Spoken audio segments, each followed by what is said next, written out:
It has become a common phenomenon that people in governmental institutions or state-owned assets will do anything to hide or conceal the theft of public funds. In this manner, evading justice. Despite clear evidence of the theft of $300 million, the government refused to take the matter to court. Instead, they used the police and the National Audit Office to tamper with the evidence and downplay the amount stolen. This is how the Gambian government is fighting corruption as they claimed, but are they really fighting corruption, or are they only making it worse as theft of public funds are at their highest since 2015?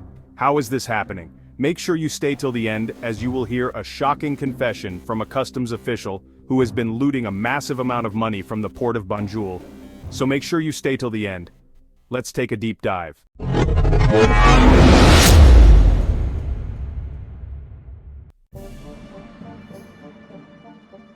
The Gambia Ports Authority, or GPA, has been embroiled in a significant financial scandal, with the latest of them all being the looted $300,000 saga.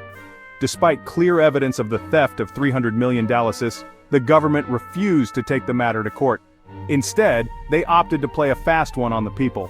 They opted to use the police and the National Audit Office to tamper with the evidence and make it look like the amount taken was not up to the $300 million as the alleged amount stolen. Despite the police concluding their investigations, no one has been arrested nor to talk of being charged to court. As usual, this is another scandal involving a hefty sum of money swept under the carpet. The case file, which has passed through many corrupt hands, has now settled at the Attorney General's office, gathering dust like a dust magnet. This is from a government that claims that they are fighting corruption and portraying transparency and accountability. Further scrutiny by the National Audit Office uncovered additional discrepancies. An audit covering January 2019 to December 2021 found that $17 million remained unaccounted for and highlighted the granting of $21 million in waivers to consignees. These waivers, while within the managing director's discretion, have raised concerns about transparency and the potential for abuse. In response to these findings, the GPA suspended several staff members, including the manager of the ratings unit and the assistant manager of the delivery and documentation unit. The police have completed their investigation into the suspected fraud involving 5 GPA staff members and former Lands Minister Abasan Yang, with the case file submitted to the Attorney General's chambers for legal advice. Despite these actions, public dissatisfaction remains high, particularly due to the GPA's reluctance to release the full findings of its internal investigation. A petition demanding the release of the complete report has garnered over 9,000 signatures, reflecting widespread concern over the lack of transparency and accountability. The activist group GALA, which stands for Gambian Accountability and Legal Advocacy, has announced plans to protest against the GPA's handling of the scandal. They argue that the misappropriation of funds has direct consequences on public services and infrastructure, and that the lack of transparency undermines public trust in government institutions. GALA is calling for the full disclosure of investigation reports and the prosecution of those found culpable. This scandal underscores the broader challenges of corruption in the Gambia. According to Transparency International's 2024 Corruption Perceptions Index, the Gambia scored 37 out of 100, ranking 102 out of 180 countries, indicating significant public sector corruption. Addressing such issues is crucial for the country's development and the restoration of public confidence in its institutions. Now let's go to the customs officer's shocking confession of the massive looting happening at the port of Banjul. But first, this is a humble request to please support our work by liking this video and subscribing to the African Pacific YouTube channel, a Gambian-owned channel looking into the happenings of the motherland that are often ignored by mainstream media. Please show your support by liking and subscribing. Thank you so much. Currently, the Republic of the Gambia is leaking public funds at an alarming rate never seen before. Shockingly, people, meaning the thieves themselves would come out and spill the beans themselves. A prime example is this individual who doesn't want to be mentioned as part of the agreement we had. He stated that the least amount of money he comes home with from customs at the port of Banjul on a bad day is $30,000. Remember, this person made emphasis on a bad day, as he comes home with much more on a good day. When he was asked how and why this is happening in the port of Banjul, the only thing he could tell us was that he is not the only person doing it and blatantly refusing to tell us how he gets this sum of money on a daily basis. So basically, this clarifies the rumors going around about the port of Banjul harboring a plethora of corporate thieves who find ways to get money out from the port illegally.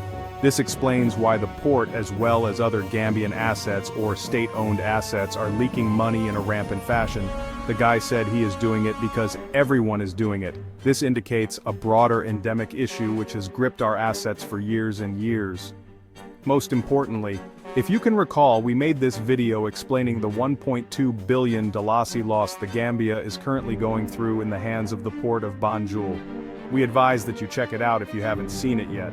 Despite the $1.3 billion profit the port of Banjul made, a whopping $1.2 billion is lost and gone, with officials citing operational cost as the main culprit.